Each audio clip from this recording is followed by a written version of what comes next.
嗨，大家好，我是躺平树，今天是2025年7月19号。这一期咱们聊一篇文章，这个是凤凰网刊登的，它的标题叫“比躺平更危险的是钝刀子割肉式的经济躺平”。这个作者叫曹远征，他是中银国际研究公司的一位研究员呢。这个文章是摘自曹远征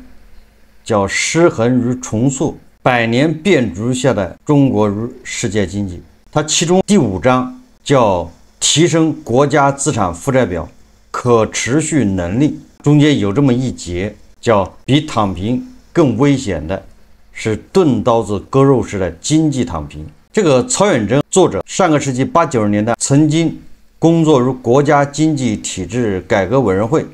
叫体改委国外经济司，后又加入中银国际以及中国银行，从事国际金融及资本市场业务，所以说对日本的问题相对熟悉。但即便如此，这个作者坦言，他说犹如身处经济高速增长的中国，对当时日本经济问题的成因不甚理解。他说的是他自己，实际上是反映了当时整个中国学界都有共同的这个问题，叫轻视日本宏观经济政策形成的背景以及其针对性，特别是对安倍经济学创新意义缺乏足够的认识，从而低估了日本资产负债表慢性衰退的顽固性以及危害。现在中国出现了类似问题，所以很多学者开始对当时日本国内经济政策争议有了身临其境般的天凉好个秋式的感悟。这作者是什么意思？也就是当时中国的经济是高速发展，所以中国的学者很难理解日本，很难就身临其境的去理解日本的政府当局为什么采取这些措施，那些针对性的日本什么衰退的10年、20年、30年。那现在中国经济出现这样的问题，才慢慢的感受到当时日本政府出台那些政策它的必要性、它的苦衷、它的这个原因。重思过去30年日本宏观经济政策的利弊得失，曹远征向编辑部建议，要高度重视价格正增长的意义。这不仅涉及名义增长高于实际增长，而且涉及全局性现金流充沛与否，进而杠杆可维持的问题。这是关乎国家资产负债能力可持续的问题。他这篇文章主要是介绍要警惕资产负债表慢性衰退的危机。什么叫资产负债表慢性衰退呢？那相对应的就是资产负债表快速衰退。这个资产负债表衰退实际上就会导致经济危机。这个金融危机是资产负债表快速衰退的危机，不同于其他商业机构，金融机构是以杠杆经营，其资本充足率远远低于工商企业，而负债率也高于工商企业。一旦出现流动性困难，极易发生快速去杠杆，在金融机构倒闭的同时引发金融危机。这个大家都好理解，资产负债表快速衰退。但是日本的这个资产负债表它表现出来是慢性衰退的危机，也就是日本的平成危机。他说20世纪90年代1990几年开始，随着日本经济泡沫的破裂，资产负债表开始衰退，起初是急性的，集中表现为金融机构的坏账率上升，随后因为药不对症，资产负债表衰退变成慢性的，说至今仍处于危机的泥沼中。日本经济由此失去了10年，进而失去了20年，现在是失去30年。1995年，日本是世界第2大经济体 ，GDP 约占美国的71%。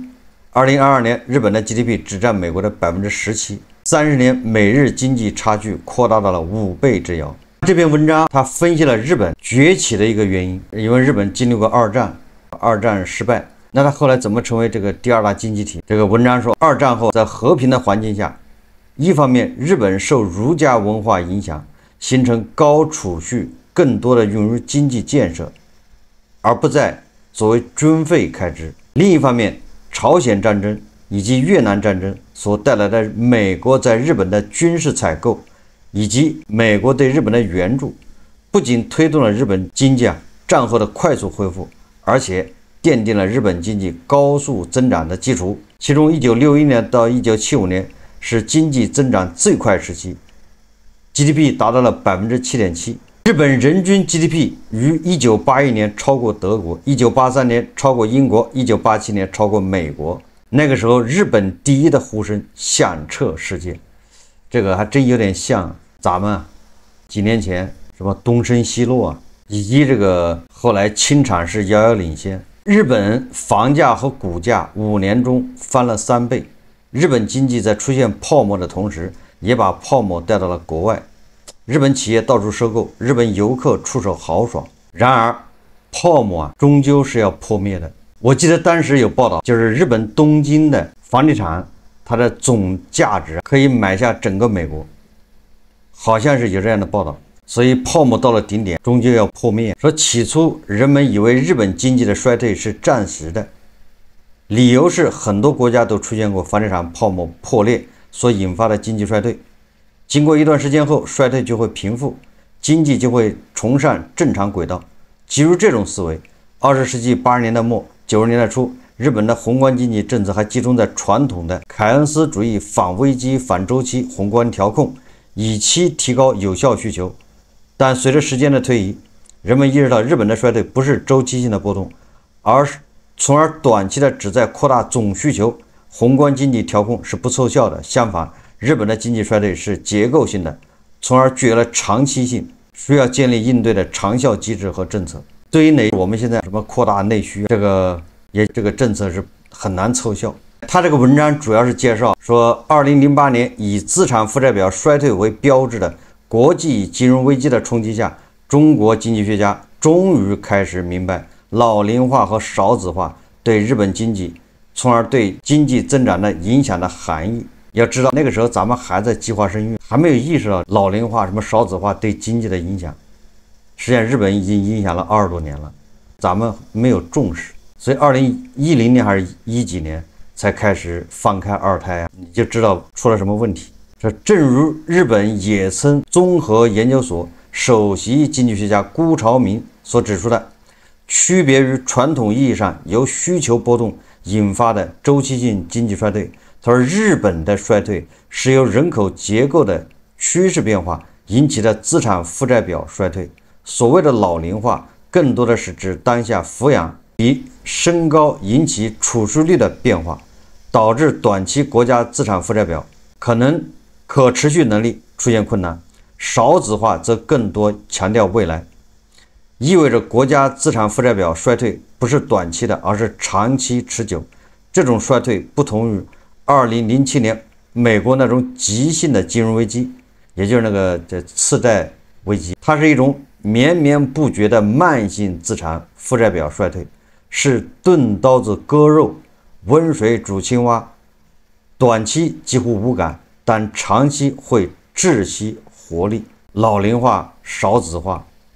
正好是我们现在正在面临的。也就是说，我们现在有可能低估了老龄化、少子化对经济的影响。它是温水煮青蛙似的，它是钝刀子割肉似的。你现在感觉到不是那么疼，它这个过程非常长。他这个文章分析了日本这30年来各种宏观经济政策的这个出台的意义，还有措施对策。这个我们就不说了，我们主要看它结论。这个文章说，他山之石可以攻玉，反思国际经验的目的在于借鉴。说日本经济失去了30年，使人印象深刻，其国家资产负债表长期衰退令人扼腕，其人口结构和趋势的变化使人警惕。就中国而言，在一对夫妻只生一个孩子的计划生育基本国策下，人们对中国总和生育率低于2001的代际更替水平是有思想准备的，通常认为这一指标应维持在 1.8 左右。然而2010年第6次全国人口普查结果表明，该指标低于 1.5， 就是比预期还要低。中国总和生育率如此之低，震动了整个经济学界。它预示着中国已进入低生育状态，人口红利已经结束。也就是夫妻俩只生 1.5 个孩子就平均，那这个人口不就在衰退吗？夫妻俩得生2个以上，生2个那才是持平，平均生2个以上的人口在保持增长，2个以下的人口就是下降。结果咱们第6次人口普查发现这个生育率只有1.5。文章说，通过对中国国家资产负债表可持续能力的详尽分析，我们形成了对国家资产负债表管理的看法和建议。他这个建议是3个方面。第一个是金融方面，这个作者建议说，有了坏账必须及时出清，僵尸企业必须退出市场。他说，那种温情脉脉的父爱主义关怀、护送船队方式的呵护，实际上是在破坏市场纪律，致使市场不能及时出清，并导致预期恶化，引发资产负债表衰退的慢性危机。什么意思呢？也就是对那些僵尸企业破产清算、破产重整，也就是破产越快越好，叫出清。如果这一企业不能及时出清，还给它输血，一直维持，实际上就会引发资产负债表叫慢性危机。这是金融政策方面。第二个，在财政方面，2008年以后，为应对国际金融危机而加大政府投资，土地财政因此变本加厉，愈演愈烈，造成地方政府负债率持续攀升，杠杆率持续加大的局面。由此，若想保证政府资产负债表能力的可持续性，必须控制地方政府这个新一轮财政体制的，也就是控制地方政府举债的这种愿望。这个新一轮财政体制改革是必须的，其指向应该是中央和地方的支出责任及事权重新划分，从根本上理清政府与市场的关系。核心是市场在资源配置中发挥基础性进而决定性的作用。相应，为了更好发挥政府作用，政府应该转变职能，由建设型政府转变为公共服务型政府。这个意思就是地方政府的权责要对等，地方政府要遏制这种举债的这种动力啊。那最后一个第3个重点叫社会保障方面，这个跟韭菜密切相关。这文章就说了，日本经济失去了30年，使资产负债表慢性但持续性衰退，背后的重要原因是人口的老龄化和少子化。鉴于中国已经步入老龄化社会，而且老龄化进程还在加速，日本的经验教训尤其要引以为戒。以养老金体系为代表的社会保障体系，可依赖性则需要特别重视。说长期以来，在计划经济体制下，中国没有独立的社会保障体系，包括养老金在内的社会保障，包括住房在内的社会福利，都是和就业捆绑在一起的，内化于企业事业单位，并形成了阻碍人员流动的单位所有制。中国现行的社会保障体系是在借鉴新加坡经验的基础上，于20世纪90年代开始建立的预筹个人账户与共济账户并行的体系。这一体系的核心是个人账户，每个人年轻时将收入一定比例缴存，年老退休后领取，其中缴存的大部分进入自己名下的个人账户，缴存的小部分进入共济账户。年老退休后，先从自己的个人账户支取了养老金，当个人账户的资金支用殆尽，由共济账户接续支付。这一体制的优点在于，个人的养老金水平与自己缴存水平相挂钩，在具有缴存激励性的同时，又有较强的支付约束。然而，其缺点也十分明显。而这种体制在人口结构年轻情况下能够较好的运行，但随着人口老龄化，预筹积累制的前提条件便逐渐丧失，个人账户因入不敷出而不得不变成现收现付制。这不仅意味着下一代人在支付上一代人的养老金，而且使财政不得不承担越来越大的养老金支出责任。对中国而言，这种挑战不仅在眼前，而且更为严峻。与日本相比，中国在人均 GDP 尚未达到发达国家水平，人口老龄化程度已经达到甚至超过发达国家平均水平，从而出现史无前例的未富先老、未富已老的状况，沉重压迫着社会保障体系，产生了对社会保障体系可依赖性的公众焦虑，也就是大家对这个养老体系的不相信，总觉得未来你肯定会亏空，因为这个大家一想就明白，就是现收现付制。现在老年人越来越多，退休的人越来越多，但是年轻人越来越少，所以大家有种焦虑，你这个养老保险一定会亏空，到时候会发不出来。那与其这样，那我就不如现在不交。那越不交越会出现亏空，这不就是恶性循环吗？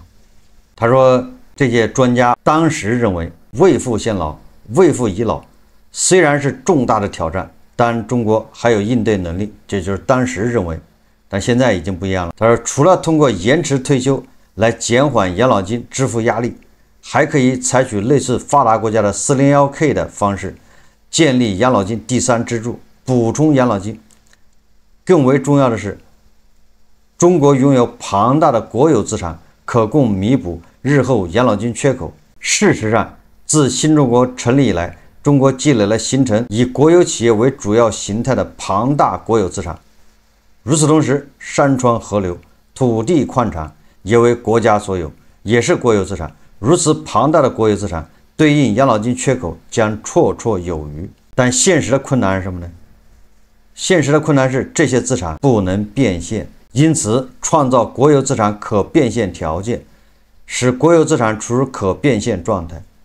以备不时之需，是重大的国家战略。这篇文章建议，他说2012年很多专家就建议在未来3年划拨20%到30%政府持有的上市国企股份到社保体系，让划拨后股份的股息红利成为社保系统的一项可持续的收入来源，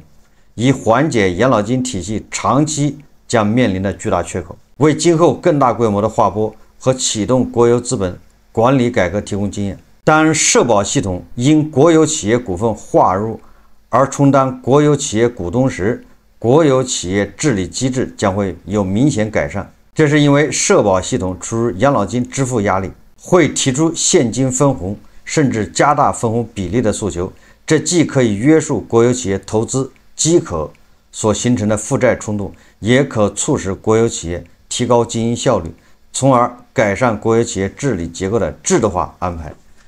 这个文章特别长，我把它主要的这个思想给大家介绍了一下。我相信未来，一方面是矛盾是什么，大家都能看到，社保它有缺口，缺口是不以人的意志为转移。什么意思？也就是我们老龄化已经来了，少子化来了，老年人退休，而这个他要支付养老金，而这个就是现收现付的情况下，我们交养老金的人是越来越少，而且养老金还在增长，它每年3%、2%，你交养老金的人工资还在下降，这些矛盾长期就会导致养老金的缺口。那是不是说我们就养老金缺口就解决不了了？所以很多人他就一想到这个，他就加上他没找到工作，灵活就业，他也不愿意交了，觉得亏，这能理解。有的人就焦虑，我现在本来赚钱就不容易，我还一个月拿2000、1000多去交这个社保，交了以后到时候不一定能享受。还有很多人说我65岁退休，能活几年都不知道。所以这个我认为通过这个文章未来会有很多国有资产就直接划拨到养老基金这儿。你最先划拨的恐怕就是国有上市公司啊，你比如持有中石化，它国有股持有多少啊？到时候也可能会划拨10%、20%直接到养老金。但是这个你可能不能卖，养老金持有的这些国企股份不能抛售，但是你可以享受分红，这个不需要养老金去买这些股票，这是国家直接划拨。比如中国移动，甚至连工行、国有大行都可以划这个国有股，给它划到养老保险里面。因为这些企业它是上市公司，这种划拨比较方便。那还有很多没有上市的国有资产，山川河流、土地矿产，实际上这些看它怎么产生现金流，怎么能变现。如果能够稳定的产生现金流，那它也可以划拨给养老基金。这个国有上市公司，它的里面有个二股东是养老基金，那么也有利于国企上市公司的治理。我们再看一段，有个孙立平教授他有一个观点，这个观点恐怕有年头了，不是最近说的。他就谈到了中国社会的乱和烂，这个和曹远征这个文章有呼应的地方。曹远征说，钝刀子割肉式的经济躺平，看着它走向衰亡，温水煮青蛙。我们看看孙立平教授他是怎么说的，大家看视频。可以说90%以上的人都同意这个说法，说现在真正的问题是烂，而不是乱。那么什么意思呢？这个问题我从前年年初我就写过一篇文章。这篇文章的题目呢，这是我唯一的没有写完的一篇文章，但是可能也是反响相当大的一篇文章，叫中国对中国社会最大的威胁不是社会动荡，而是社会溃败。溃败和崩溃又不一样。我们政府呢，总是千方百计地给老百姓传达一个东西，说你要有一种危机意识。现在中国社会有很多的问题，很多的矛盾，有很多的不稳定因素。那么这些不稳定因素呢，说不定会造成社会动荡。如果社会动荡了，那你什么事都干不成了，正常的日子都过不成了。我们政府呢，是努力的想让老百姓形成这样的一种意识，以自觉的来维护社会稳定。但是我个人的看法，这不是中国的真正的问题。尽管社会矛盾是不少，但是我觉得这不是中国社会最重要的问题。这个乱呢，假如说打个比方来说，它是一个来自外部的一个力量，就像这一拳把你打倒了。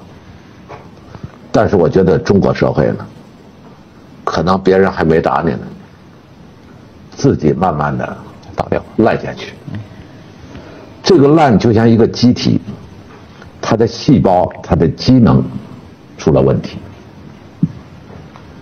这个我觉得比乱更可怕。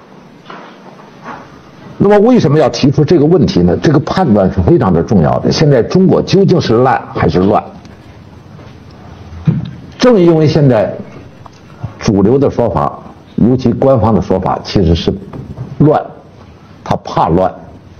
那么就结果把一些医治这个烂的那些可能的措施，通通的束之高阁，说我们现在社会最主要是乱的问题。